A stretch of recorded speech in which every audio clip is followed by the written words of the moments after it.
Good morning, good afternoon, good evening, viewers. Depending on time and location you are watching us from, you're welcome to Enlighten TV, home of trending news, where we publish news on politics, entertainment, celebrity, and metro news. Today's headline reads, History of 5G, what you need to know. If this is your first time of watching any video in our channel, we urge you to click on the red subscribe button below this video and the bell icon beside it to stay updated. Here are the news in detail. The first thing you should know is that G in the 5G, 4G, 3G, and 2G stand for generation. What about the 5? Before we explore that, let's take a trip back to 1979 in Tokyo, Japan, when it was first 1G. Nippon Telegraph and Telephone NTT of Japan launched the world's first commercial mobile phone cellular telecom network on December 1st, 1979. It was the first time a caller just dialed the number and no human switchboard operator was needed to connect the call. It wasn't called any G at this point. It was just an analog mobile cellular phone, mostly built into cars and too heavy to be carried around by user. It could transmit voice, low quality from mobile location and that was all that mattered in 2G. In 1991, 22 years later, after the NTT technology spread across most of the world, Finland launched a mobile network that established the second generation of mobile networks. The Finnish network was based on an emerging standard, the Global System for Mobile Communication, originally called Duper Special Mobile or GSM. To differentiate this form from NTT technology, this standard was dubbed 2G, thereby implicitly chastening NTT's 1G. 2G introduced digital signaling within the two radio network. It came with circuit switched mobile data service like text messaging and packet delivery at 1.6 kilobytes per second. With this network, it will take about 14 hours to send a 1 megabyte picture to a friend in the same city, assuming it was just the two of you on the network. In the mid of 1990s, the General Packet Radio Service (GPRS) was introduced to the GSM standard, and the first wireless internet access became possible. The packet delivery rate was about 172 kilobytes per second. The addition of the GPRS to 2G was named 2.5G. A few years later, the standard was enhanced by EDGE, Enhanced Data Rates for GSM Evolution. H network became 2.75G and were first launched in the US in 2003.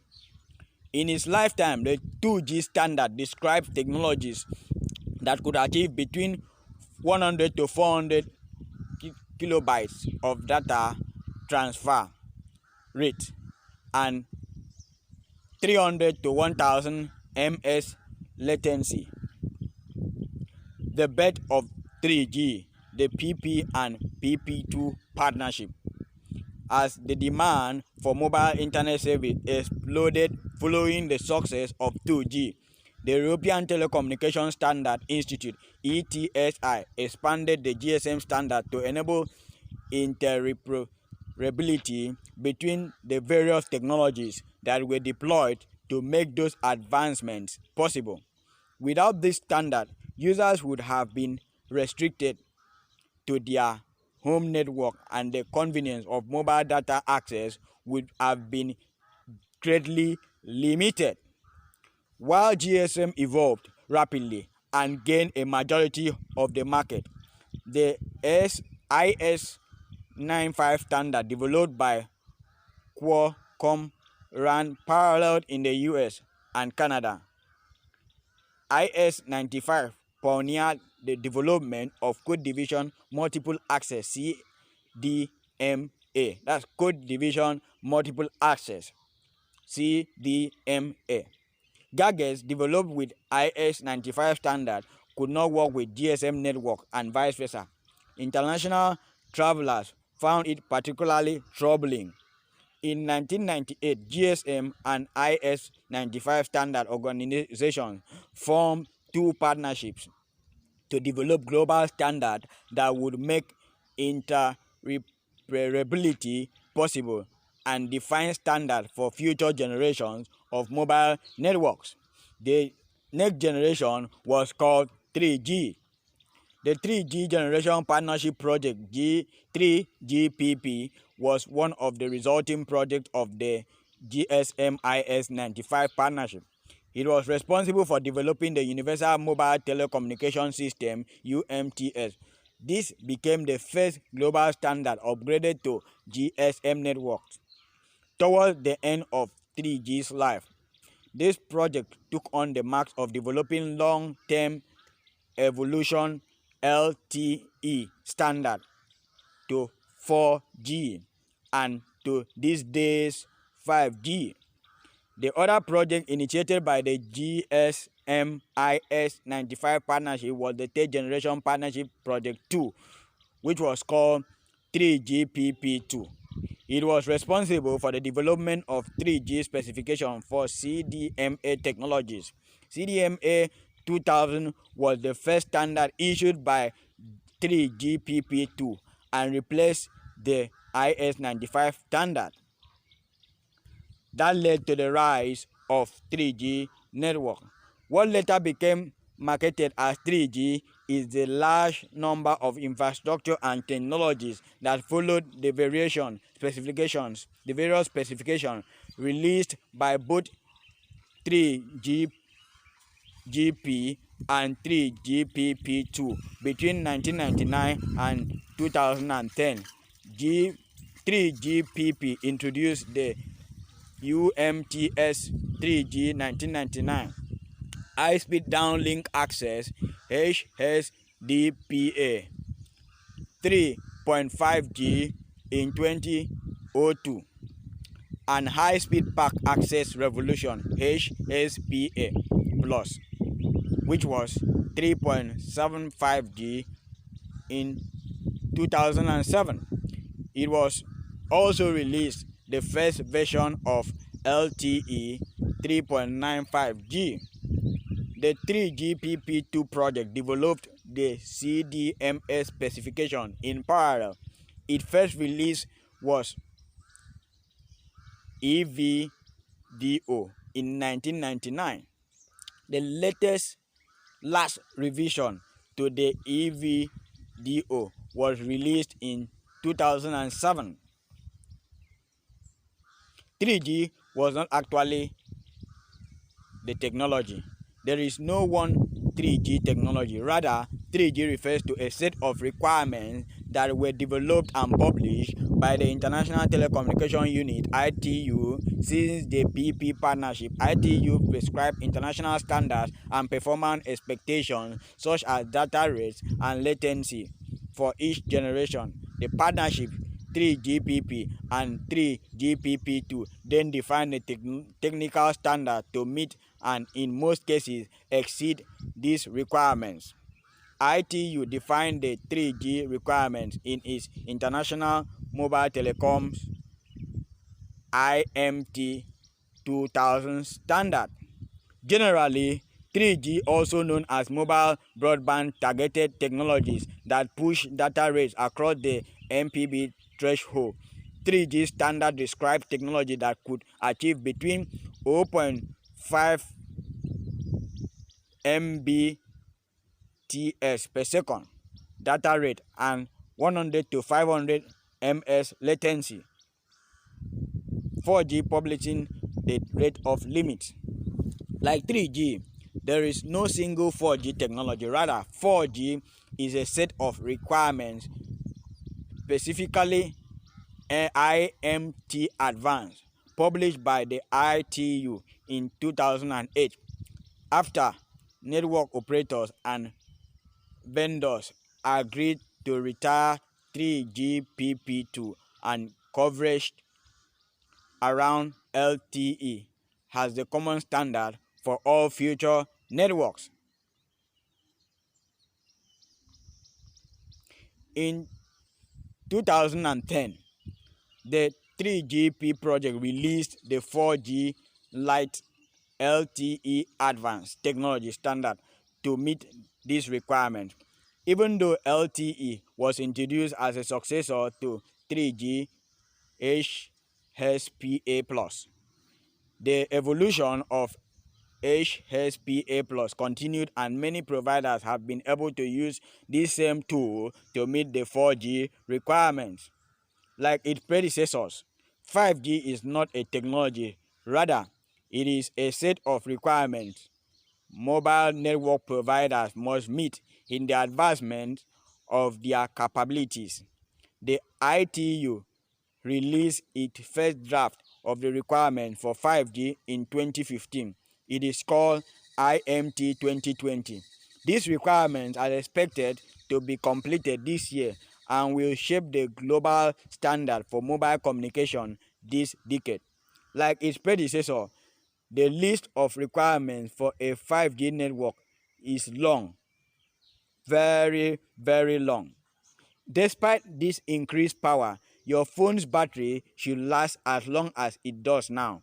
These requirements are ambitious. Basic, Beside the increased download speed, and networks are required to deliver the users. They are also required to deliver that level of service to more users from 1 million per square kilometer. The user density requirement is in response to increased demand for connectivity by gadgets such as wristwatches, TVs, generators, refrigerators, cars, and street lights. The 3GPP project is actively developing standards and technologies expected to meet these requirements. The big question now is, can 5G network make you sick? If you have ever asked this question, your concerns are valid, but the short answer is no. 5G will not make you sick. Just before you run away with that answer, let's consider why. Just like the other G's before it, 5G is not a technology. Rather, it is a set of requirements describing standard mobile service providers must meet to be considered contemporary.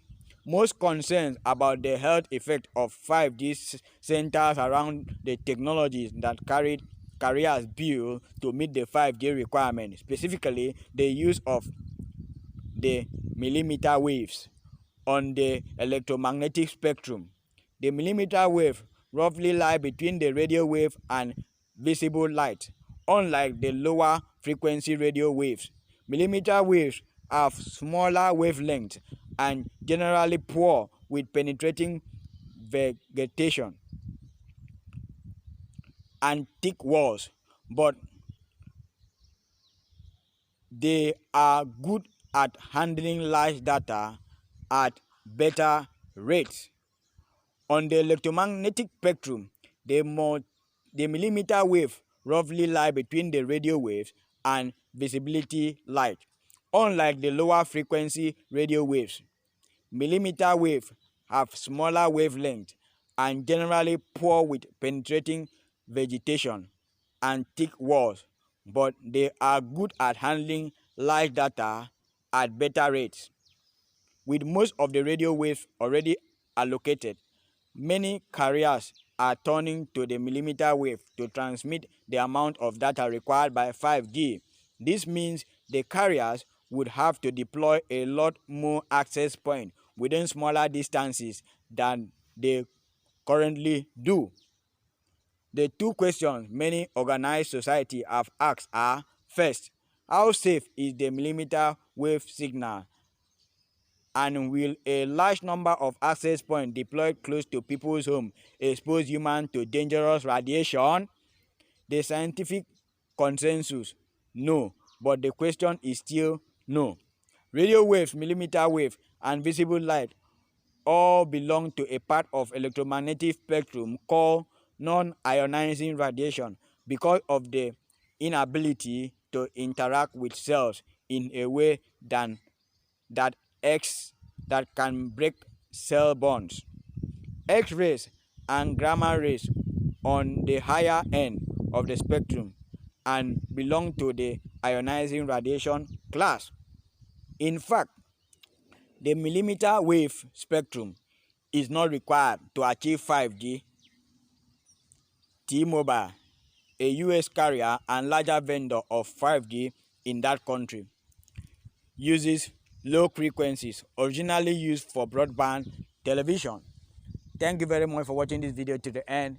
God bless. I urge you at this point to drop your comment concerning this video, this article you've just heard, and considering the 5G coronavirus conspiracy. Drop your comment. Let's get to hear from you. Thank you very much once again for watching this video to the end. God bless you. Don't fail to hit on the red subscribe button below this video and the bell icon beside it to stay updated. God bless us.